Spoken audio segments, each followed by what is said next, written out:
Hello hi नमस्कार welcome दोस्तों, मैं शिव कुमार सिंघानी आज एक बार फिर से एक न्यू मोटिवेशनल स्टोरी के साथ आप सभी लोगों का स्वागत करता हूं।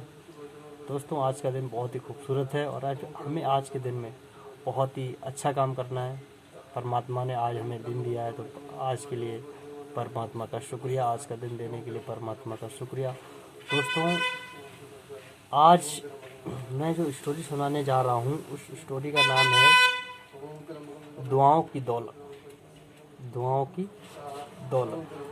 आज इस दुनिया में जितने भी लोग हैं, सारे लोग कहीं ना कहीं पैसा कमाने में इतने व्यस्त हो गए हैं, इधर उधर भाग रहे हैं, लेकिन दुआएं नहीं कमा रहे, है ना। तो आज हम बात करेंगे कि हमें दुआएं अपनी लाइफ में कैसे कमाएं। तो स्टोरी कुछ इस प्रकार है।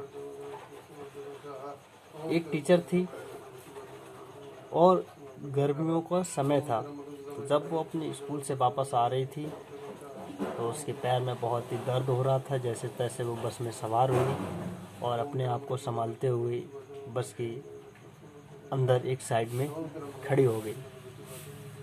खड़ी होने के बाद उसने देखा कि उसके बगल में एक बूढ़ी महिला बैठी थी और वो बूढ़ी महिला वहाँ से अपनी सीट से खड़ी होकर और उसने कहा कि मैडम जी आप यहाँ आइए, आप यहाँ बैठ जाइए, आपके पैर में तकलीफ़ है, आपके पैर में चोट लगी हुई है। और वो टीचर महिला उस सीट पर बैठने के बाद उस बूढ़ी महिला को उसने धन्यवाद दिया कि अम्मा बहुत बहुत धन्यवाद, मैं वाकई बहुत परेशान थी। ठीक है। कुछ दूर बस चलने के बाद टीचर के बगल में जो सीट थी वो खाली हो गई और टीचर ने उस बूढ़ी महिला से कहा कि आइए आप यहाँ पर बैठ जाइए। ठीक है। लेकिन उस बूढ़ी महिला ने एक लेडीज़ जो अपने बच्चे को गोद में लिए खड़ी थी उसको वो सीट दे दी और बोला कि आप यहाँ बैठ जाइए। ठीक है। थोड़ी दूर बस चलने के बाद वो जो लेडीज़ अपने बच्चे को जो गोद में लेकर बैठी थी, थोड़ी दूर चलने के बाद वो भी उतर गई और सीट फिर से खाली हो गई। तो उस टीचर महिला ने फिर से कहा कि आइए आप यहाँ पर बैठ जाइए। लेकिन उसने वो सीट एक बूढ़े व्यक्ति को दे दी जो अभी अभी उस बस में चढ़ा था।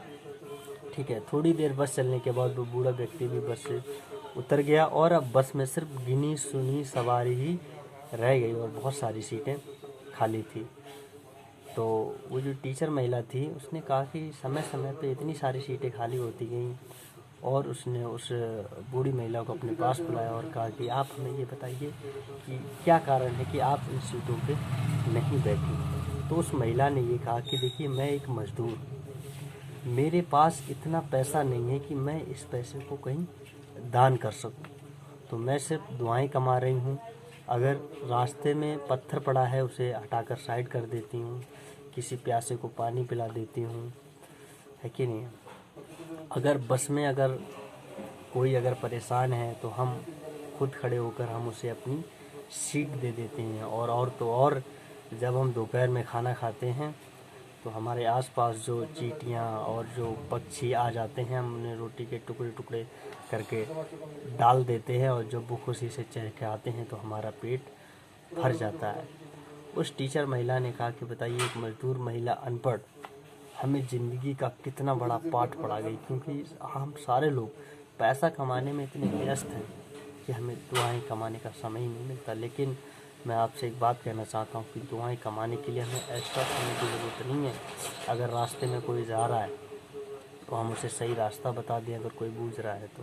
लेकिन अगर रास्ते में अगर कोई पत्थर पड़ा है हम उसे हटा दें, अगर कोई हमसे पानी मांगे तो हम उसे पानी पिला दें, हम गरीब लोगों की मदद करें, वहाँ से हमें दुआएं मिलेंगी।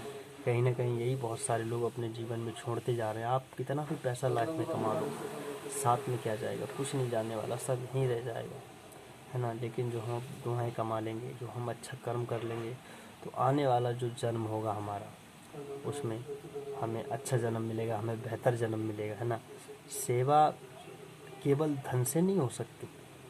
अगर धन से सेवा होती तो फकीरों को ईश्वर प्राप्त नहीं होती, है ना। अगर ईश्वर प्राप्त करना है तो हमें फ़कीर बनना पड़ेगा, हमें फ़कीर वाली सोच रखनी पड़ेगी, है कि नहीं।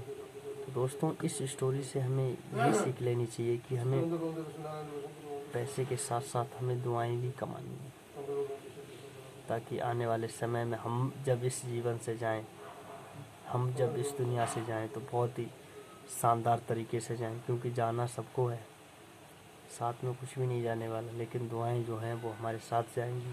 तो हम आज से सभी लोग दुआएं कमाएंगे।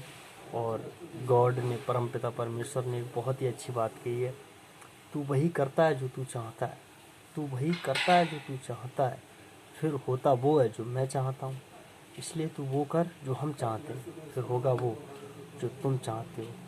दोस्तों, तो wish you all and thank you very much और हैव ए नाइस डे। और आज परमात्मा का शुक्रिया अदा करते हुए आज के दिन की हम लोग शुरुआत करेंगे और आज अच्छा काम करेंगे, बेहतर काम करेंगे। Thank you.